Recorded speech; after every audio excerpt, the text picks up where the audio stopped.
खुलुमबाय आंनि बे सोरां लामा इउटुब चेनेलनि गेजेरजों आरो नोंथांमोननिसिम आं बे दिनैनि बे टपिकआव इडुकेसन टपिकआव आं नोंथांमोननि गेजेराव मोनसे बुजायनो लादों।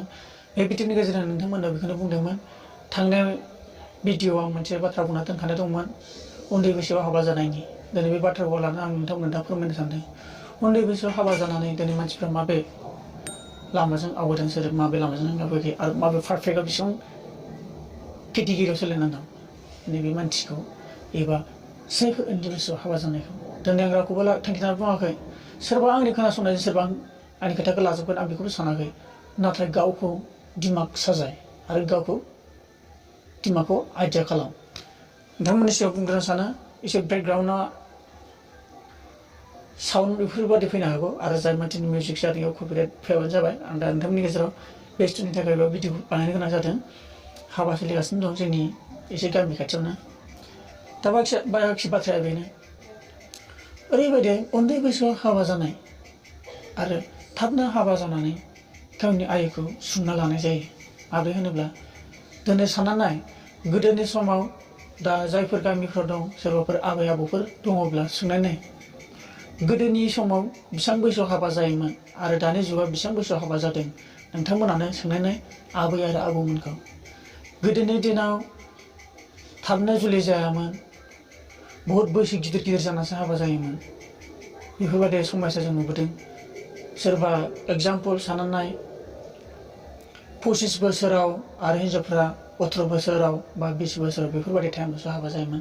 दानि जुगाव खिन्थु 12 बोसोर बा 13 बोसोर बा 14 बोसोर बा 15-16 बे समावनो दा हाबा जानो हमसै। बाखि बाथ्राया बेनो, जों माखासे जोंनि मेलेमाव ओरैबायदि सोमजियो जिखिनि दा समयसा, दिनै हाबा खुंना होग्रानिबो मोनसे दायथ' दंगैया आरो जाग्रानिबो दायथ' दं गैया। माब्रै होनबा जाय मानसिया बुजिस'नो हायाखै दिनै बे हिन्जाव लाना मा जानो, आरो जि संसाराव जाय हाबा जानानै हाबदों बिनि संसार जानाया फिसा जायो। माब्रै होनब्ला बेयो मोनसे न'खरखौ दानायल' हाबा मोनसे जायो। दिनै खायसे बेफोरबायदिनो सोलिनानै दङ। जायफोर न'खर बायदियाव दिनै दासिमहालागै गोसो गोथौयै सानना नायोब्ला, दा आंखौनो बुंना नायोब्ला आरो गुबुनखौबो बुंना नायोब्ला आरो मोननाय बाथ्राखौ आं बुंनो सानदों। दिनै जाबादि समयसायाव उन्दै बैसोआव हाबा जानानै दिनै बांसिनानो हा हु गैया। दिनै सानना नाय, दिनै बिमा बिफानिफ्राय खायसे गोजान जायो, सोरबा बिमा बिफाजों बांसिनानो आजिखालि ज' जाखाया आरो ज'बो जायो। नाथाय होमब्लाबो होननाय मोनसे बाथ्रायाव दिनै गोबां मानसिया बिबाय रानजानानै आरो बेफोरबायदिनो गोरोबलायैयाव आरो बेफोरबायदि हिन्जाव हाबा जानाय न'खराव मालाबा बिहाव बिखुनजोफोरजों ज' जालायनाय नुयो। बेफोरबायदिबो आं गोबां खोथा एबा नुदोंबो खोनादोंबो आरो नोंथांमोना मिथिखागौ। दिनै बिसोर समयसानि गेजेरजों सोरबा आलादा जुलादा हा दंबाबो गैयाबाबो दिनै माखासे जुलि जानायनि गेजेराव दिनै जायफोरबायदिया दिनै हाबा जानानैबाबो खामायनानै जानो दिनै हा मुथासेबो गैया, बेफार गेलेनानै जानोबो खामायग्रोना लानोबो फैसा गैया। बेफोरबायदि अबस्था आरो बांसिन मानसियानो दा जोंनि बर'नि गेजेराव बेफोरबायदि समयसा जानानै दंगासिनो। सानस'नो हायै समाव हाबा जानोसै, फैसानि समाव टेक जानोसै। बेफोरबायदिनो दा हिन्जावखौ न'आव दोननानै थाङो हौवाया बेंगालर, चेन्नाइ बेफोरबायदिनो गोजान गोजानाव खामानि मावनो थांसिगोन। दिनै हिन्जाव न'आवल' थासिगोन। दिनै बेफोरबायदि समयसायावनो दा दिनै खायसे हौवाजों थानो लुगैनाय, खायसे बेफोरबायदि हौवाबो दं हिन्जावबो दं। दिनै ज' थानो मोनलायलायाव खायसे बाहेरायाव थानायावनो बिदेशआव थानायावनो सोरखौबा गोदान हिन्जावसो गोसोथोयो, सोरबा हिन्जावफ्राबो हौवाफोरखौ गोदान गोसोथोयो। बेफोरबायदि समयसा जायो। बेखायनो मोनसे जायगायाव सुबिदा गैयै बेफोरबायदि समयसायाव खायसे हाबा जानानै दिनै जोंनि बर'नि गेजेराव बेफोरबायदिनो सोरबा गोदान हिन्जाव लादों, सोरबा गोदान हौवा लादों, बेफोरबायदिनो जागासिनो दङ। दिनै बेफोरबायदि जायनि थाखायसो दिनै आंनि रावा बेफोरबायदि रावबो जानाङाथों बेखौसो आं बुंदों। दिनै आरो बयबो मोजां जागोनखौसो आं बुंदों।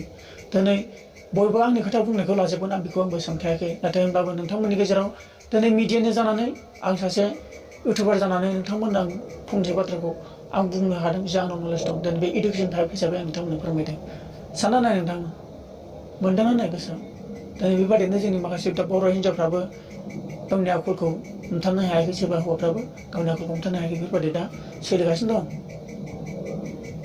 दाखालि मोनसे भिडिअ बानायदोंमोन आं, जायफ्रा सोलेरखौ नायनानै हाबा जानाय आरो जायफ्रा सोलेरखौ नायालाबानो अननायखौ नायनानै हाबा जानाय, बेफोरबायदि न'खरा माबोरै सोलिगासिनो दं बेखौ आं दाखालि माखासे भिडिअ होनाय दङ उननि भिडिअखौ नोंथांमोना नायबा मोनगोन दा बेखौनो नोंथांमोननो उन्दैयाव हाबा जानायनि मिनिङा बेनो जे जों थाब हाबा जायोब्ला जोंनि बैसोआ गुसुं जायो आरो जों एसे गिदिर बैसोजों थाङोब्ला जोङो एसे मिथिनांगौ मिथिनो हायो आरो जुलिनि उनाव जों मोनसे गोग्गोमै गावखौ गोख्रोङाव थानो हानाय राहाबो लानो हायो थिग बेबायदिनो दा जागासिनो दङ आरो दा जोंनि माखासे बर' समाजनि गेजेराव बेफोरबायदिखौ हमथानो नागिरगासिनो दंखायो आरो नोंथांमोननि गेजेराव आंबो फोरमायबाय उन्दै बैसोआव दा हाबा दाजा मोजां मोनलायनाय दङ मोजां मोनलायनानै थानांगौ आरो नोंथांमोननि गेजेराव मोजां मोनलायनायाव थादोंब्लाबो फरायनाय सिख्ला बैसोआव फरायनाय दंब्ला फरायनायखौ मोजाङै आवगायलां आरो हौवासाब्लाबो मोनसे फरायनाय दंब्ला फरायनायावनो मोजाङै आवगायलां नाथाय जुलिखौ उनाव लानो हायो